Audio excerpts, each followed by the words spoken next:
So welcome everyone. So thanks for joining with us for the today webinar session. We have Mr. Syam sir here. So welcome you sir. So thanks for joining with us for the today's webinar. So let me introduce myself. So my name is Kalai Silvi and I'm the event coordinator of Texila American University. Today we are here to discuss about the topic demand for foreign medical doctors in the USA. And I'm glad to introduce the speaker of the day, Mr. Syam Kumar, Chief Executive Officer, Texila American University. So here a short bio of Mr. Syam Kumar.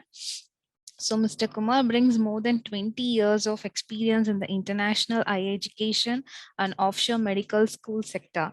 He was instrumental in the establishment of multiple Caribbean medical schools and served in various capacities, including as well as chief finance officer and vice presidents. In his early career days, he's also worked with the Bank of America as a business analyst in the wealth and investment management team. Sham's experience in higher education includes finance, administration, accreditations, and operations. Mr. Kumar completed his MS from Texas A&M University, USA, and MBA from Bharatiyar University, India. He is also a certified accreditation completions officer from the Distance Education and Training Council, USA. So today he is here to present on the topic demand for foreign medical doctors in the USA. So once again, we welcome you, sir. Over to you. Thank you, Kalai Shelvi. A very good evening and to all the viewers and listeners from India and other parts of the world. This being a late evening time in India, I hope you'll having a good Thursday evening and looking forward for the weekend. Tomorrow being a Friday. I think since it's almost we have passed 7:30. Without too much of an introduction, I will get straight into the topic. As Kalai Shelvi informed, my name is Syam Kumar. I'm the Chief Executive Officer of Texila American University. I've been in this Caribbean slash offshore slash US education system, especially in the medical education system for almost 20 years. I've worked with students, have done a lot of research on higher education space in this world, the medical education licensing and so on in this part of the world. So I thought it might be a good opportunity for me to connect with some students who are exploring or pursuing opportunities to go abroad and understanding what is the demand for you as a future physician in some parts of the world, specifically from a US scenario. That is why we thought this topic would be helpful and very useful. Now, with this brief intro, I think I'll share my screen and we'll get started with the discussion points. Okay, demand for foreign medical doctors in the USA. Now, why are we talking about this? Many of you, I'm assuming, would have some interest in medical education, would be exploring education, maybe in India, maybe abroad, or if there are listeners of US from other parts of the world, you might be looking at education in your home country. And there are a lot of other options available for medical education. Why are we talking about demand for foreign medical doctors in the USA? There is one significant reason for this specific topic, because based on this review research and as we move on in this presentation, you will realize that there is a shortage of or there's an expected shortage of physicians in the US based on the population and demand now. As a medical aspirant, as a future medical doctor, how can you meet some of the demand? Number one, for your own personal goals and achievement, how can you eventually be a licensed physician in the US? And number two, of course, there's some social responsibility aspect to it, and how you as a future doctor can cater to some of these needs and demands. Now, keep in mind, this specific presentation focuses purely from a US perspective, but demand for physicians or shortage of physicians is a universal phenomena. A World Health Organization expects one physician for every 1,000 people, and in most countries, including India, that is clearly not the case, and in many other countries also, that is clearly not the case. But this discussion will focus purely from a US perspective. It's not a very long presentation or discussion. I will put some facts in place, talk about some numbers, walk you slightly through the whole process of US medical licensure, and then talk about how some statistics on how some of the foreign medical students have met this demand or continue to meet this demand of shortage of physicians in the US. Now, We will look at three key scenarios in this discussion. And once it is done, you are more than welcome to ask any questions or queries that you might have. And I'll be happy to answer it within the timeline that is allowed to us. Number one is understanding the physician shortage in the US. What is the expected shortage in the US? Number two, how foreign medical graduates are meeting this demand. That is, again, I'll give you some data on how some of the foreign students are meeting this demand, or even eventually licensing in the US. Now, many of you who are considering higher education with a medical education background, what are the considerations for future students interested in pursuing medical licensure in the US? If you're looking at joining a medical school now, what should you as a student think about? What should I as a parent think about when I send my children to study abroad for medical education, if US is your final destination? Now, this is the key topic for the discussion today. I just got a quote from AMA, is an American Medical Association, the president of AMA, which clearly identifies and talks about some of the challenges in terms of demand and supply of physicians in the US. Because it can take up to a decade to properly educate and train a physician, we need to take action now to ensure we have enough physicians to meet the needs of tomorrow. And when I go through the presentation, you will realize that medical education include eventually practicing and getting a license in the US is slightly lengthy process than what we are used to in some parts, some Commonwealth countries. So I'll explain it to you. So what he's saying is it takes 10 years, so you have to act today to ensure that by 2033 you have enough doctors who can meet the demand. Now the question is there a shortage of doctors in the US? And answer is definitely yes. Currently, more than 83 million people in the US live in areas which access to primary care physician is scarce. Now, you might think US as a highly developed country, which it is, which it clearly is. But there are certain areas of the country where it's a huge country, large country with a lot of accessibility, but there are areas of country where primary care physician accessibility is restricted or limited, or it is not meeting the demand that it requires, or it is not meeting the expectations.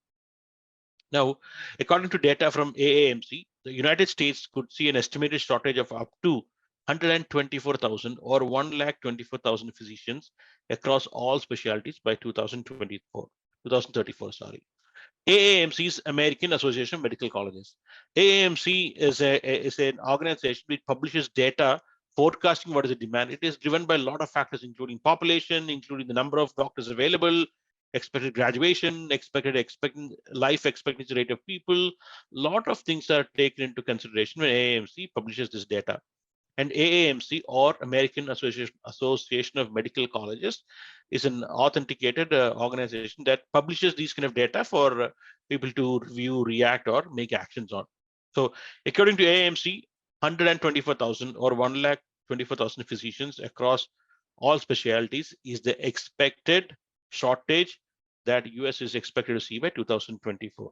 And this is it's a factual figure. There are a lot of discussions going on around the universities, medical education fraternity across the US and even in Caribbean, and how we can salvage some of the expected damages or shortfalls that will be created. Now, this is a slightly detailed breakdown of the projected shutdown. Primary care expectancy is around 17,800 to 40,000 physicians will be needed. Now, when I say primary care, it is mostly your family medicine or internal medicine physicians who cater to the to general, or in India we call general physicians, and some part of the other world we call general physician, medical officer. These are what we call as primary physicians in the US. So primary physician is somebody who will look into almost everyone on whatever their problems are, but they don't specialize in any specific areas. If I go to a primary physician with a problem, chest pain, he will maybe do an EKG of me, understand what the problem is. I'll say, hey, listen, you have this problem. You might want to see a specialist. So primary physician is the first door knock, or the first opportunity for a patient if you have a problem. So in the primary care system, there is an expected 17,800 to 40,000 physician shortages. Non-primary care, which is specialties, in surgical specialties, around 15,800 to 30,200. Other medical specialties, which includes cardiology, oncology, pulmonology, nephrology, etc., there are around 3,800 to 13,400.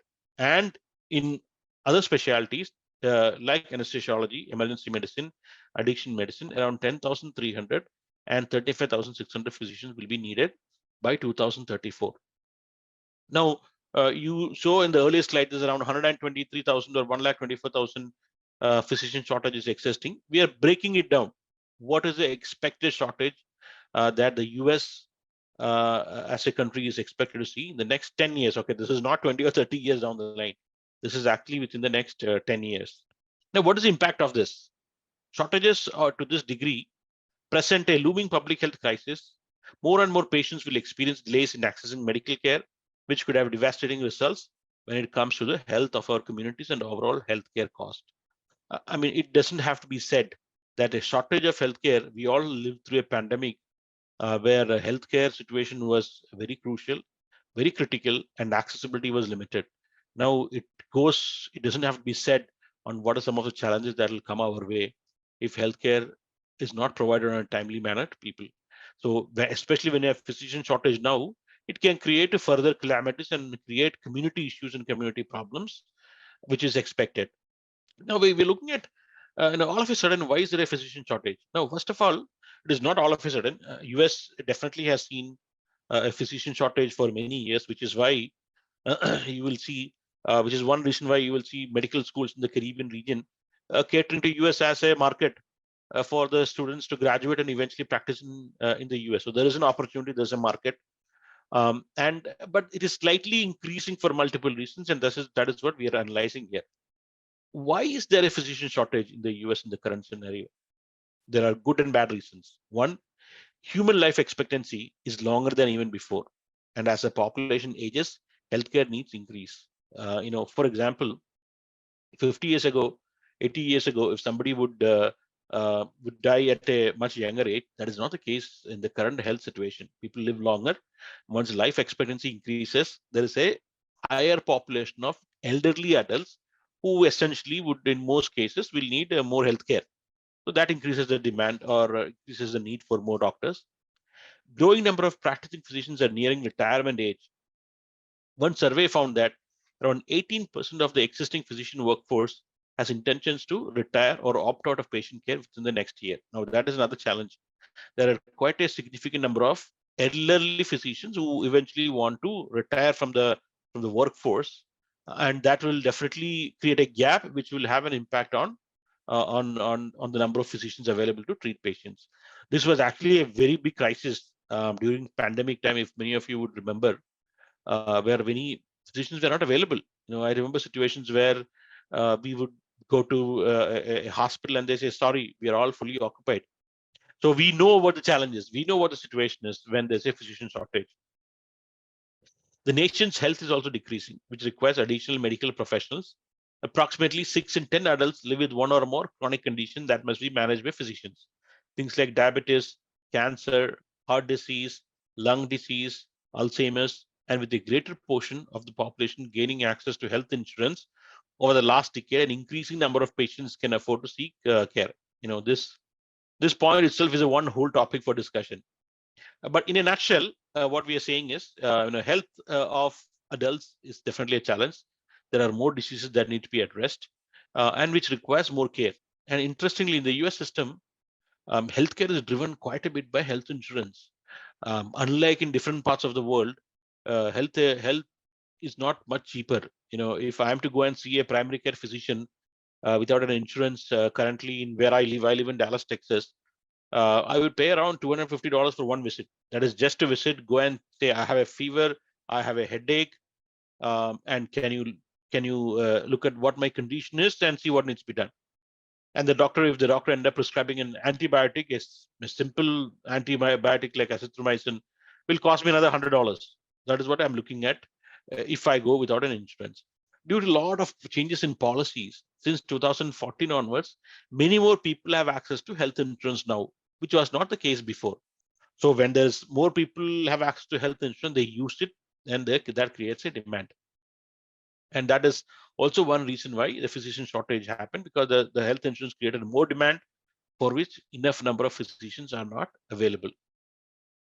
Finally, access to medical education. Now, that is another interesting scenario. Annually, there are around 55,000 students apply to US medical schools. When I say 55,000 students, qualified students, okay, students who have met all the requirements of MCAT and other aspects, 55,000 students apply to US medical school. Less than 28,000 of them eventually get selected to medical schools in the US, which means that is another shortage or a crisis where there are not enough medical schools to, number one, to meet the demand, number two, also to meet the application pool that is coming up, who are who are in the system. So I always make fun of this. MCAT is an entrance test similar to other entrance examinations in different parts of the world. Taking India as an example, NEET exam, right? MCAT is an exam that we use in US here. I say MCAT is a exam to not to take students rather than to take students, because by taking MCAT, many qualified students are not taken because of lack of seats. Even if you are an apt student with great aptitude, great caliber, because of lack of seats, you might not essentially get into a medical program. Now, these are a few factors that based on research that shows why there's a physician shortage.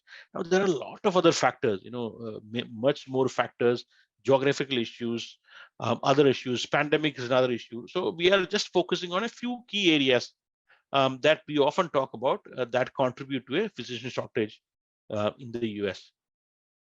Now, what can we do to fix the doctor shortage? One effort that is currently in place is to prevent care shortages from increasing too rapidly is an influx of non-physician care like nurse practitioners and physician assistants to begin to fill the gaps. Many of you might not know what a nurse practitioner or physician assistant program is. These two programs are quite unique to the US. So there are nurses who can take some additional coursework and be called as nurse practitioners who can prescribe medicine and treat patients also. Definitely not to the level of a doctor, but to a certain extent. There are also physician assistant programs that gives you a license to do a lot of things, including prescribing medication. So what happens is they're creating a second tier of doctors or a second tier of healthcare practitioners who can do at least 30 to 40 to 50% of what a physician can do, which will take a lot of load from the physicians who are essentially who could focus on more things, and this creates a larger workforce. This is one system that is currently existing in the US, and a lot of urgent care and emergency cares are now filled with physician assistants or even nurse practitioners. Aspiring physicians may also notice an increase in opportunity for debt relief. Student loan forgiveness options are being offered to physicians entering particularly high demand areas of practice, such as primary care and rural healthcare. Now, this is might be a new phenomenon for many of you. In the US, the system, the education system, especially the medical education, similar to many other parts of the world, is extremely expensive. And many American students uh, require student loan to study, and the government provides for it. They take student loan and study.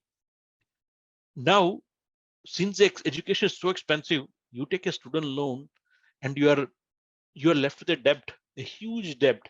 That is, for example, as of now, the data says an average medical graduate in the US is left with $300,000 left dollar debt, just 3 lakh debt by the time they graduate.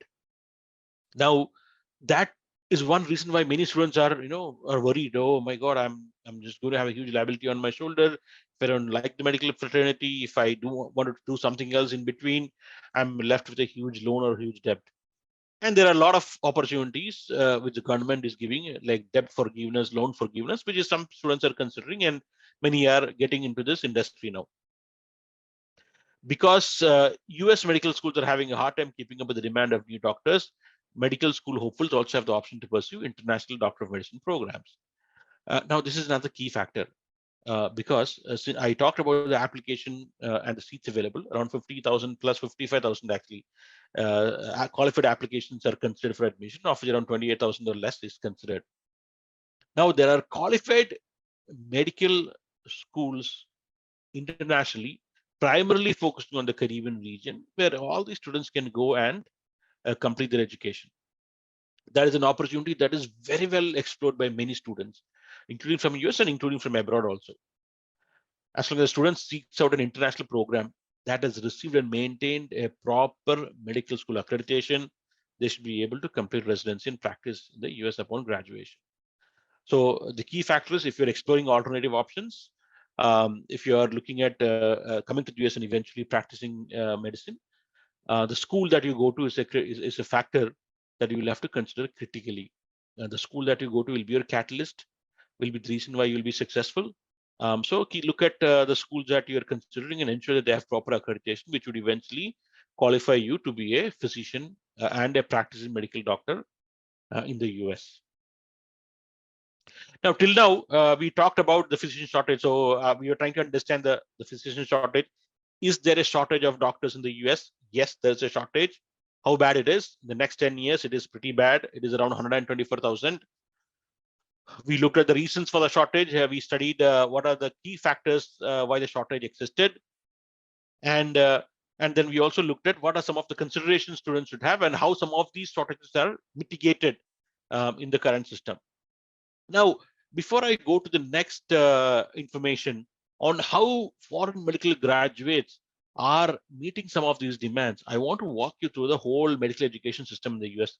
And this slide itself is it's a 1-hour presentation, but I'll quickly walk you through. So for any of aspiring student to study medicine in the US and similarly in the Caribbean system also, or eventually looking at practicing medicine in the US, you will have to come from a system that is very similar like this. So if you're coming to Caribbean Medical School, you will either do a pre-med from Caribbean or you would have already done a pre-med program. So pre-med program, then you enter the basic science program. Before you enter the basic science program, some schools have entrance exam. If you're a US medical student, you have MCAT. Many schools have their own entrance exam. Many Caribbean schools also accept MCAT as an entrance exam. After the MCAT, you enroll the medical school.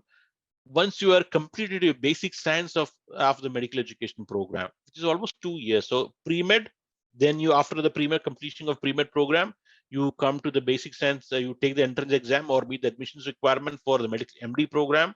2 years of MD program, you take USMLE Step 1. USMLE Step 1 is a licensing exam in the US, which has 3 parts. Okay, so USMLE Step 1. After once you clear USMLE Step 1, this is purely for those students who are looking at US education as an opportunity. Okay, once you clear USMLE Step 1, you go to your clinical training, which is more of your hospital interventions, 2 years of hospital training, and then you take USMLE Step 2. Once you clear USMLE Step 2, then happens your first step towards licensing. So unlike many other parts of the world, if you take Africa as an example, many countries in Africa have something called as MBCHB, which means after your 4 or 5 years of education, you can do 1 year of internship and practice as a basic medical practitioner in your home country. Similarly, in India also, we have MBBS.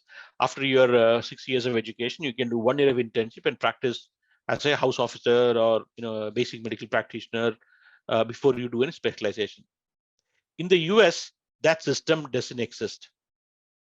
That system of as soon as you're done with your medical education, you do a short internship and practice medicine, it does not exist at all.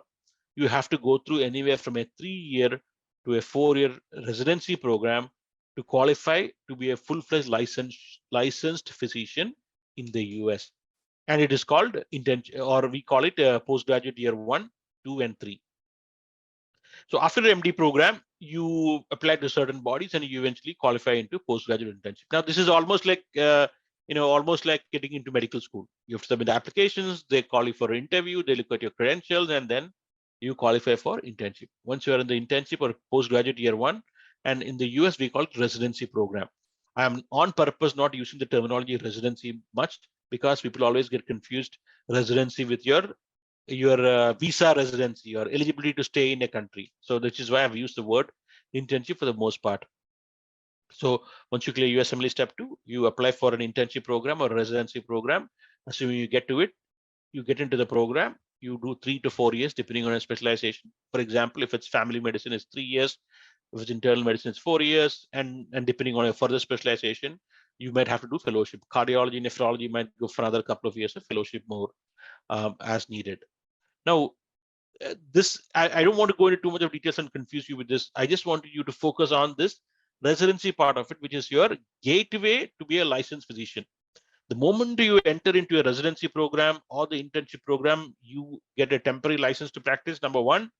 Number two, you're also paid anywhere from $50,000 to $60,000, depending on where you are per year, is what you get paid. So you are already into the system, and then you complete and then you get your final full license. Now, with that said, now I'll just go back to the background and inform you how foreign medical graduates are meeting this demand, or how foreign medical graduates are getting into the system, and what are their number. What does this number look like compared to the US students?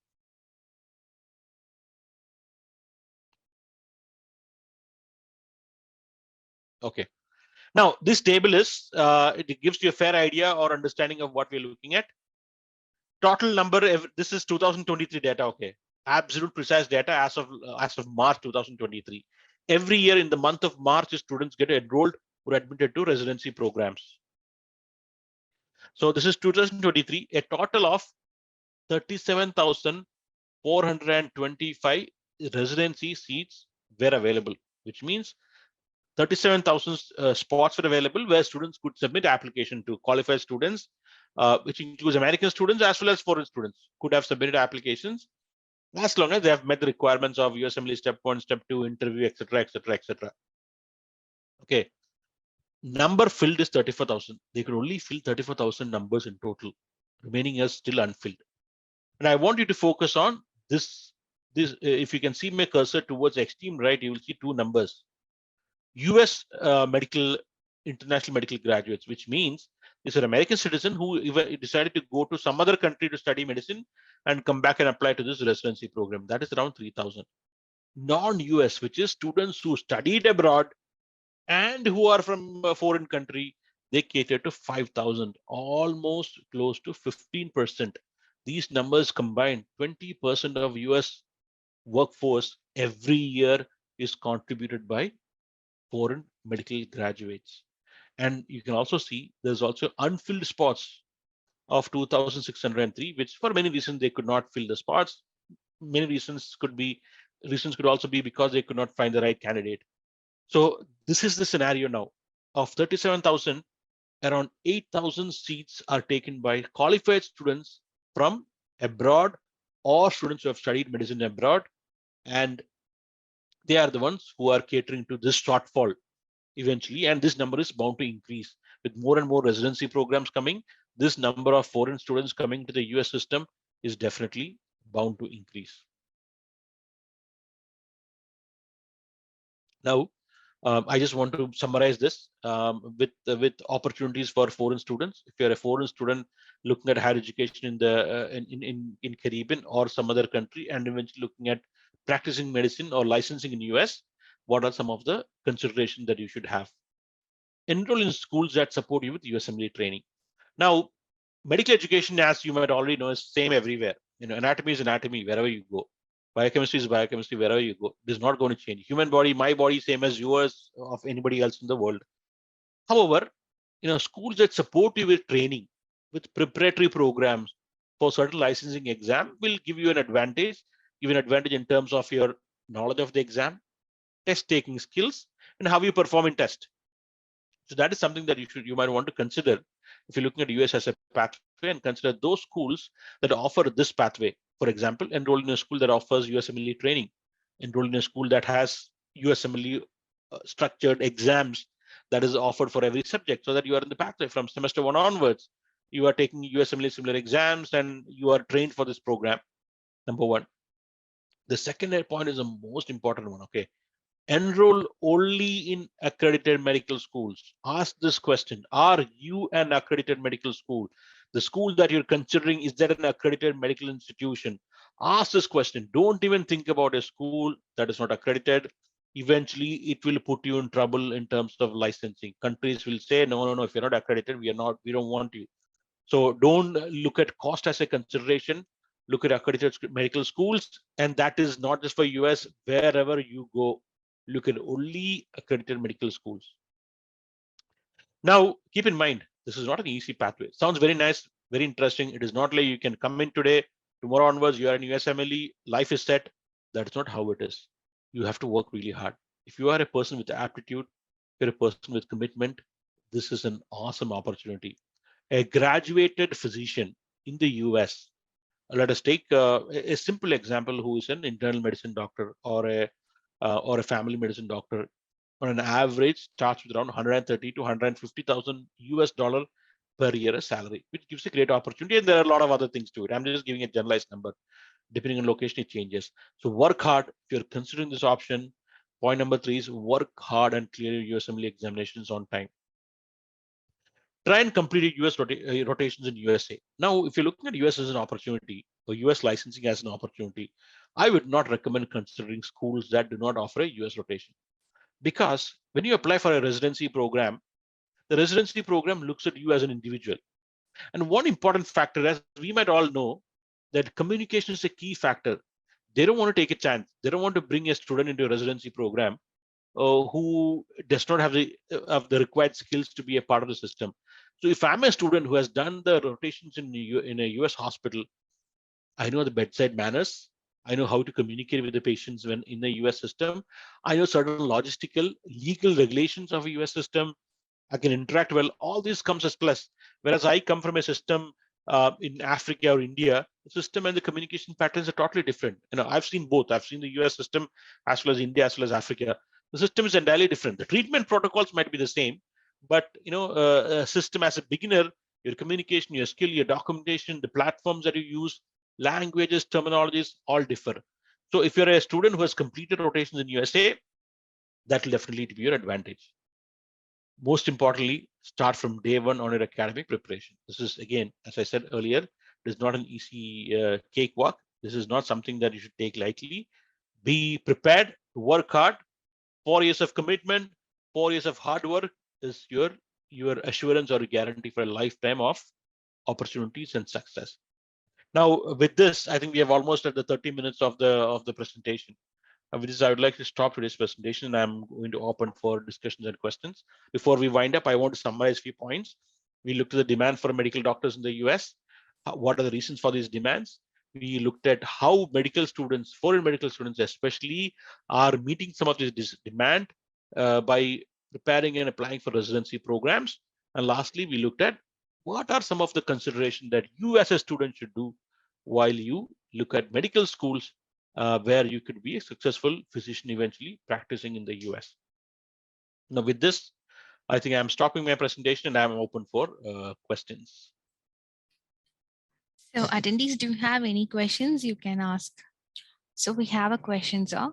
What are the opportunities for foreign medical doctors that would want to practice in USA? Okay. Well, as I mentioned, doctors Sydney Mwamba, foreign, as long as you are clear on your expectations, as long as you work hard, you get your USMLE and other examinations, there is tremendous opportunity. There is nothing denying a qualified foreign physician from practicing in the US, which is why I showed you the number of around 38,000 or 37,000 accepted residency programs in the US for this year, 2023. Almost 8,000 came from foreign medical students. So almost 20-25% exist for foreign medical students. So you have to be a good student, should have good USMLE scores, and should have the right aptitude, and you should have you should be able to qualify. So there is definitely a great deal of opportunity for foreign medical graduates to practice in the US. So attendees, do you have any other questions? So yes, I think Sachin has asked a question. MBBS in abroad is safe for students from India. Well, keep in mind, you have to look at what you want to do eventually, right? That is one thing that you have to consider. Now, if you look at MBBS as an opportunity, medicine as an opportunity, I'll talk from a US concept first, and then we'll talk about other context. Okay, if you are looking at eventually practicing in the US, abroad is probably the best option. And I would recommend you consider some schools that primarily train you towards USMLE training, which is done by a lot of Caribbean schools. So US as an option, yes, number one. Number two, if you plan to go back to India and practice medicine in India, then you have, I would say, slightly more options. But keep in mind, in many countries that you go to, your training is confined to you last 2 years or last 3 years of training is based on clinical scenarios, you meet with patients, you interact with patients. Now, language is a consideration that you have to keep in mind wherever you go. If you cannot speak to the patient and ask what your problem is, how will you treat a patient? How will you learn? You will have an interpreter sitting right next to you and trying to inform you things here and there. But imagine the compromise that you're making on the quality of education. So these are the two considerations that you have to keep in mind. But other than that, it is safe. If you're a good student, if you do well, there's nothing stopping you from practicing medicine, even in the US or even if you go back to India. Aside from USMLE pathway, are there other pathways? Definitely, yes, there are a lot of pathways. If you're a foreign student, UK is an opportunity. You can write PLAB as an exam in UK, similar to USMLE. That is one opportunity. Canada also presents you opportunity, but not as large as US. Why are we talking about US as an opportunity? Because one, the opportunity is increasing now. The demand is increasing. We are already seeing 20% of the seats filled by foreign medical students in residency program. Now imagine when there's a higher demand, when there's a higher deficit, this number is going to increase. There are opportunities everywhere. As I said initially during the initial discussion, WHO recommends one doctor for every 1,000 people, every 1,000 human beings, which is clearly not the case. So which is why healthcare is an opportunity that is still in high demand. So yes, there are alternative pathways. Anything that you want to explore, Caribbean provides opportunity, Middle East provides opportunity, and of course your home countries also provides a lot of opportunities. Good evening to you. Wonderfully well explained the USMLE exam based on which they study, and will it be easy to crack it if they don't want what happens and how much will cost include as this package? Explain, please. Okay, now I'm not going to talk about costing and all those things here. Okay. A specific question: if you're looking at Texila as an organization, as an institution, yes, we do have a USMLE training program embedded in our system, and I'll tell you exactly how it is being done. So every semester, let us take medical semester 1 as an example. You take a course called gross anatomy. Gross anatomy is anatomy of body or the science of body that you study.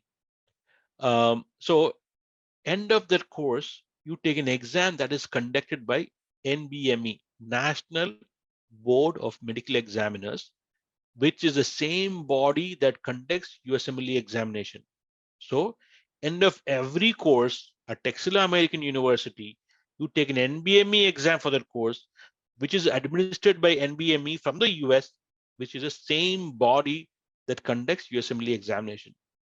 So what we do is for every course, anatomy, physiology, biochemistry, microbiology, every course in which semester you are in, you take NBME exam and we train you towards it, so that by the time you have done with your basic science and you're ready to take your USMLE, imagine you would have taken at least 5,000 practice questions in USMLE in addition to further training. So that is how many schools, this is clearly not the case for Texila alone, but many schools offer you training in USMLE and prepares you for this program. So NBME is essentially a good mock for you to understand where you stand. If you're able to clear NBME with certain score, there's a good chance that you'll clear USMLE exams also. Cost-wise, I think you can check with the admissions team member how it is done, what is included. At Texila, we don't charge any separate money for training on USMLE and so on, because it is already included in the program. So we have few attendees who raised his hand. Sure, so please. I'll allow him to talk. Yes, please. Yes, Miss Annie. Hi. Hello. Thank you very much for giving me the floor. Recently, in the month of March, Tennessee released a document to say that foreign trained doctors will be allowed post-fellowship. That means that you've gone through residency training in your country and will be allowed to practice in the US. I don't know if people know about that and what are the options. And then when I talked about other pathways, I'm not so clear, but I know that in recent times, some countries in some North American not American parts of northern part of America or not America, they have introduced another pathway that is like a post-fellowship pathway, in that you can do 1 year or 2 years post-fellowship in a particular subspecialty and be allowed to practice there. So I don't know if you can throw more light on that. And then the USMLE, most of us have, like I finished medical school in 2006, and Okay. most time the anatomy physiology is not so fresh in our heads. Is there like a crash course for that Texila American University is doing so that old IMGs like us can benefit from, you know, revision classes or something, or set up an exams or some kind of training for us out here? Thank you. Okay. Well, thank you for the question. And see, I'm aware of the Tennessee board making some changes in the fellowship, but I think in the interest of the students here who is on the call, I think it might be too detailed of a discussion on how it is. What I recommend you do is you reach out to Kalai Shelvi, and then we can set up a time to discuss about it. Number one, pathways outside of US. Well, I can only talk about UK, and I'm not aware of many other countries where alternative pathways exist. If you have specific questions, I'll be more than happy to answer it for you. Now, I agree. Now, keep in mind, one thing you have to consider is you just mentioned that you graduated in 2006. USMLE has 11-year rule.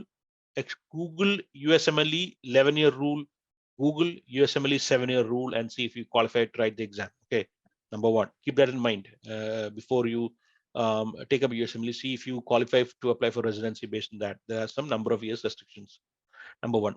Number two, Texila has another opportunity which doesn't fall completely under Texila, but we have an externship program by which we provide you USMLE review program, USMLE training, and we place you in a hospital in the US where you can do some externship with physicians and students working in the US system. So that is an option available if you are a graduate already and who is exploring US education as a pathway. It's called externship program, and the website is called Residency in USA. Residency in USA. Again, you can reach out to one of our colleagues in the group, and they'll be more than happy to put you to the person in charge of it, and we can talk in more detail about it. Okay. Thank you. Appreciate it. So we have another few more attendees who raised his hands. So I'll allow him to talk. Hello, Dr. Abdul. Hello. Hello. Hi, sir. Hi, sir. Hi, Dr. Abdul. Yeah, I am fine, sir. I am from India. Okay. I am a doctorate of pharmacy, that is clinical pharmacologist, Okay. who was willing to join as an MD program in your institute. My Okay. intention is to practice in US, sir, and I want to get a good USMLE preparation. So what Right. best you do for a student as an MD program? What schedule do you follow? As many of us graduate students who willing, because we have a very less amount of year after our graduations, and we have already lost because of wrong pathway. So I want you to describe the pattern that USMLE and what best you can do for the MD students. Sure, I can do that. Now, Yes, sir, thank you. Pathway wise, as I said initially, our program Yes, itself is geared towards a USMLE pathway. In a sense, end of the day, the content that you learn is not going to change. Whether you are yes, learning it in, in a school A, school B, country A, country B, content is not going to change. The methodology that you use is one thing that that will impact. Number one, specifically to your question, the resources that we provide is what is going to support you eventually for a USMLE examinations. So I'll focus on the resources that we provide to support students with USMLE, additional USMLE training. Now, two things are there, or I would say there are three things involved in our exclusive USMLE plan.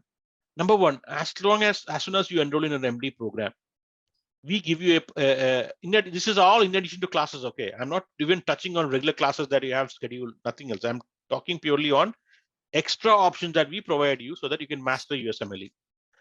We give you access to something called as Lecturio. Lecturio is a support system that we provide for all the students. You can just Google Lecturio. It's one of the best medical education tools available in the world now, which provides you thousands of hours of video-based lectures. Number one. Now, most importantly, it has around 6,000 plus USMLE questions. Now, how are you going to make a difference when you're preparing for USMLE? You know the content that is good. Okay, good and well and happy.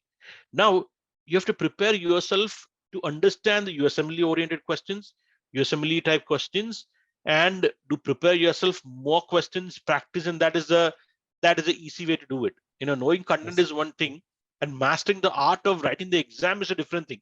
That is what we do in preparing you towards a USMLE. So lecture is number one. Number two, I talked about NBME exam. NBME exam is there for every course, every subject in our medical education program. NBME is the exact model of USMLE examination conducted by the same body that conducts USMLE examinations also. Number two. Number three, while you are in you're halfway through your program, we have something called as transition semester. In the transition semester, what we do is we give you an option or give you an opportunity to work with Kaplan review program, where we support you, we train you to prepare for USMLE examinations. Now, Kaplan review again is the leading USMLE review program in the world. Now, why are we doing Kaplan? Kaplan is not just for USMLE training alone. After this transition semester, we have something called as an exit exam. Exit exam is conducted by again by National Board of Medical Examiners, exactly in the pattern as USMLE. So you prepare yourself to the MD 1, 2, 3, 4, all the lecture, your training programs, your NBME examinations. Finally, we summarize it with a full semester review program done by the Kaplan review program, Kaplan. Once that is done, we believe that you're fully equipped. Then you take the CBSE examination or comprehensive basic science examination conducted by the NBME. That is one final exam, exactly same as USMLE. Once you're clear that, you are prepared to take or you are ready to take USMLE. So now these are three key aspects which I can talk about as additional resource, additional opportunity for you to practice USMLE. But this is beyond regular classes. Okay, don't think that this is what it is. This is outside of regular training and regular classes. Okay. So with classes, we need to take the additional courses of USMLE. So every week we have sessions geared towards USMLE. Okay, and again, don't get me wrong. Okay, this is when we say USMLE. Don't think that this is just USMLE. USMLE only means that you are practicing yourself for clinically case-based questions and answering it. That's all. Yes. So question patterns are discussed, how it is, because content is not going to change, right? Your head and neck, you are you've done your pharmacology. Pharmacology is not going to change anywhere. In what pattern you learn, only the medicine names can change. Correct. Yeah. So we prepare yourself in handling and attending USMLE. Yes, please. Okay. Syllabus is also designed in that pattern only. So the coursework is designed in that pattern. Yes, the coursework is designed in that pattern. Which is why we have included NBME exam. NBME is geared towards USMLE. That is where you're able to take NBME and complete it. That is how the program is structured. Okay. Thank you, sir. Thank you so much for clearing the doubts. Thank you. Thank you, Dr. Abdul. So I think we have quite a few questions now in the chat. Yeah. I think I'll read out one from Lawrence. Thank you for your presentation. Please, what is the cost implications for writing the USMLE for someone from resource poor settings with MBBS from Africa?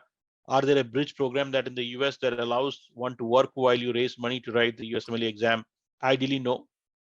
In the US is very picky on your work opportunities. Legal working in the US is very restricted.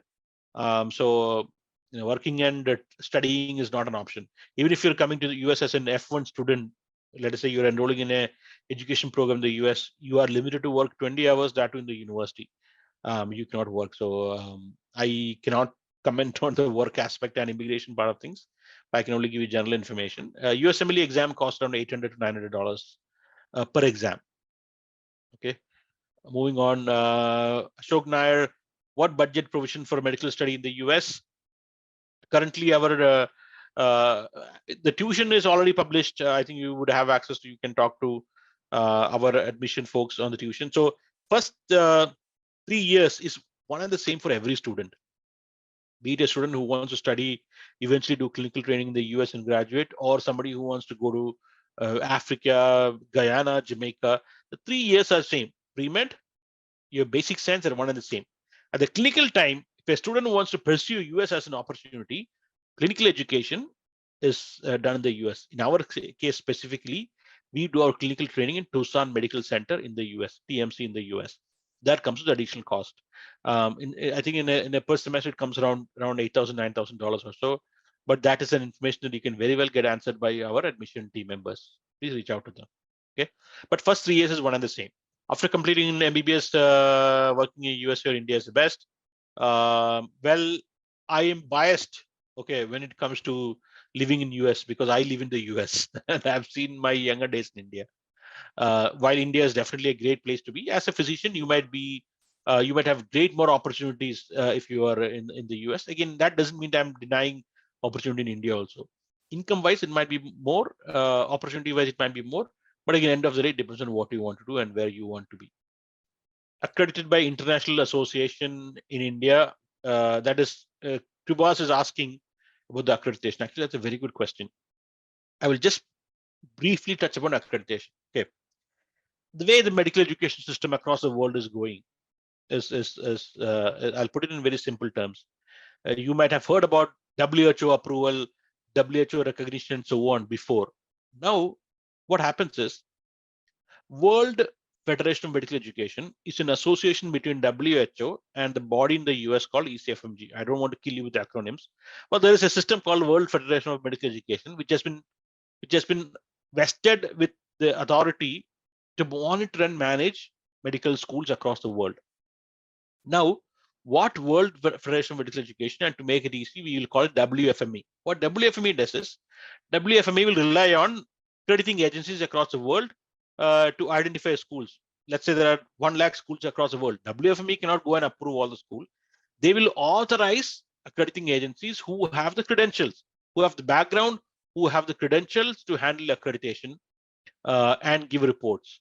So there are qualified accrediting agencies. You can say, go to the WFME website, WFME, World Federation of Medical Education website, and search and see which are the authorized agencies. In Texila specific situation, we are accredited by CAMHP and ACCM, Caribbean Accrediting Authority in Medicine, and accreditation in colleges of medicine. Also, ACCM is from Ireland. 2 accrediting agencies, both are recognized by WFME. So I hope that answers your question. I think Dr. Abdul Qadir, what best you can train an MD student in TA for USMLE preparation, and what pattern do you follow? I think I've already answered the question earlier. Then another question from Kiribas.